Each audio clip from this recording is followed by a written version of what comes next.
is in a twist, or their, gender-neutral thongs or whatever it is, on gendered language. We've had this argument before. I remember this in the 1980s, basically, where you couldn't say actor, you had to say actress, and then some people were like, no, I'm a chairperson. But this time, it's sort of back with a vengeance, isn't it? Where do you stand on this? I mean, surely that's also a waste of money, getting upset about terms that people use when no one ever knows what the rules are from one day to the next.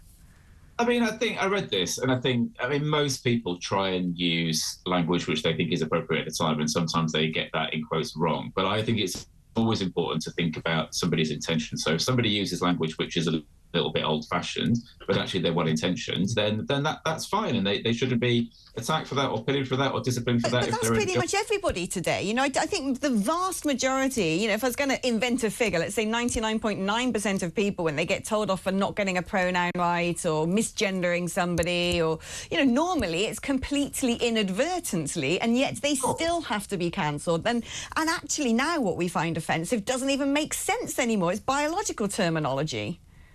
I mean, I'm sure in some cases it is, but I read the thing this morning, and they just want police to be referred to as police officers rather than policemen, and for chairs to be referred to as chairs rather than chairmen. And that just reflects reality. Police officers are, they're men and women, and chairs are chairmen and they're chairwomen as well. So it didn't seem that unusual to me, and it kind of felt like a debate we'd had a very long time ago. So I'm perfectly with them on this. However, I would imagine, and I would hope, that in Magistrates' Courts, if somebody says chairman by accident rather than saying chair, that they just move on and carry on rather than having a crack about it. But if you're going to just carry on and not get upset about it, why do you need to pay someone to come up with these guidelines in the first place? Surely we're all big enough and ugly enough to know that sticks and stones break your bones, and words are nonsense, quite frankly.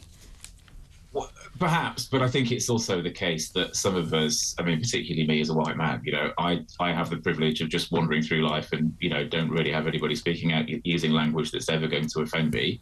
And if I do, then that's my problem rather than theirs. Well, vote Brexit and you'd be called a gammon, Mike. You'd have a term especially made for you.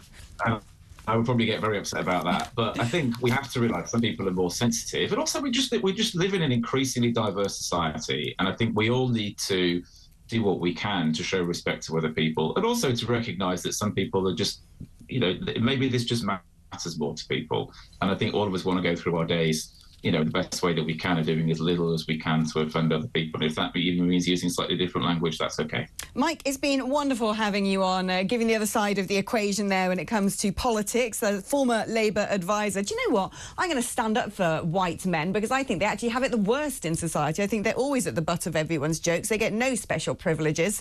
They're blamed for everything, and quite frankly, they're the backbone of this nation.